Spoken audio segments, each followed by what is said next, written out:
Hi viewers, welcome to நம்ம Aathiras kitchen. இன்னைக்கு நம்ம சுவையான மட்டன் ஈரல் பெப்பர் ஃப்ரை எப்படி பண்றதுன்னு பார்க்கலாம். அதுக்கு நான் 150 கிராம் மட்டன் ஈரல் எடுத்துர்க்கேன். இது பண்றதுக்கு ஒரு கடாய் எடுத்துக்கோங்க.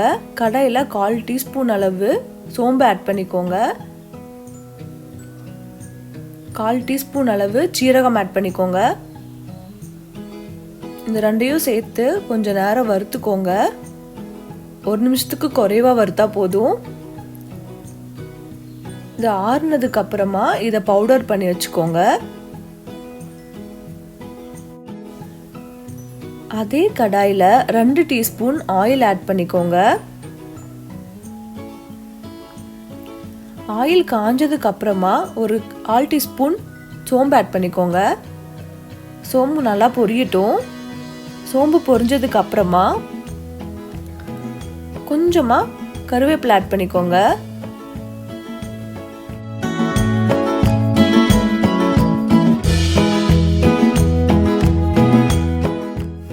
இது கூட ஒரு 5 சின்ன வெங்காயம் பொடி பொடியா நறுக்கி ஆட் பண்ணிக்கோங்க. ஈரலுக்கு சின்ன வெங்காயம் நிறைய போட்டீங்கன்னா ஈரலோட டேஸ்டே மாறிடும், இனிச்ச மாதிரி இருக்கும். அதனால நான் கொஞ்சமா சின்ன வெங்காயம் போட்டுக்கிறேன். சின்ன வெங்காயம் பொரிஞ்சதுக்கு அப்புறமா நான் ஒரு பச்சை மிளகாயை 2ஆ கட் பண்ணி போட்டிருக்கேன். உங்களுக்கு காரம் ஜாஸ்தி வேணுங்கிறவங்க இன்னொரு மிளகாய் ஆட் பண்ணிக்கலாம். நாங்கள் காரம் கம்மியாக தான் சேர்த்துக்குவோம், அதனால் நான் ஒரு மிளகாய் மட்டும்தான் போட்டிருக்கேன். இது கூட 1/2 டீஸ்பூன் இஞ்சி பூண்டு விழுது ஆட் பண்ணிக்கோங்க. இஞ்சி பூண்டு விழுது ஆட் பண்ணிட்டு நல்லா வதக்கி விட்டுக்கோங்க, பச்சை வாசம் போகிற வரைக்கும்.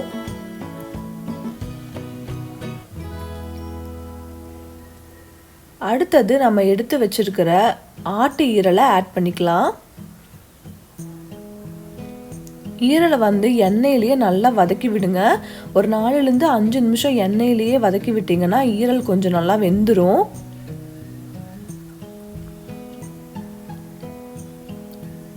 இது கூட கொஞ்சமா உப்பு ஆட் பண்ணிக்கோங்க.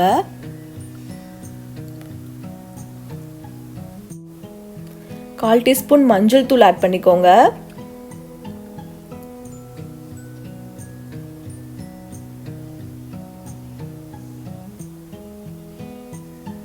இது கூட கொஞ்சமா கருவேப்பிலை ஆட் பண்ணிக்கோங்க. நம்ம அரைச்சு வச்சிருக்கிற சோம்பு சீரகத்தூளும் ஆட் பண்ணிக்கோங்க. அடுத்தது 1 டீஸ்பூன் பெப்பர் பவுடர் ஆட் பண்ணிக்கோங்க. காரம் ஜாஸ்தி வேணும்னா நீங்க இது கூட இன்னொரு டீஸ்பூன் பெப்பர் பவுடர் ஆட் பண்ணிக்கலாம். ஆட் பண்ணி நல்லா வதக்கி விட்டுக்கோங்க. ஈரல் வேகும் போது நிறைய தண்ணி விடும், அதனால் நம்ம நிறைய தண்ணி ஈரலுக்கு யூஸ் பண்ண வேண்டியதில்லை. கரிஞ்சிற மாதிரி இருந்துச்சுன்னா கொஞ்சம் கொஞ்சமாக தண்ணி தொளிச்சு விட்டு வணக்கிக்கோங்க. ஈரலுக்கு நிறைய தண்ணி ஊற்றி வேக வச்சிங்கன்னா ஈரல் ரப்பர் மாதிரி இறுகி போயிடும், அதனால் அப்பப்போ தண்ணி தெளிச்சு விட்டு வணக்கிக்கோங்க. ஈரல் ஒரு 10லிருந்து 15 நிமிஷம் மிதமான சூட்டில் வேக வச்சுக்கோங்க. இப்போ ஈரல் வெந்துருச்சு.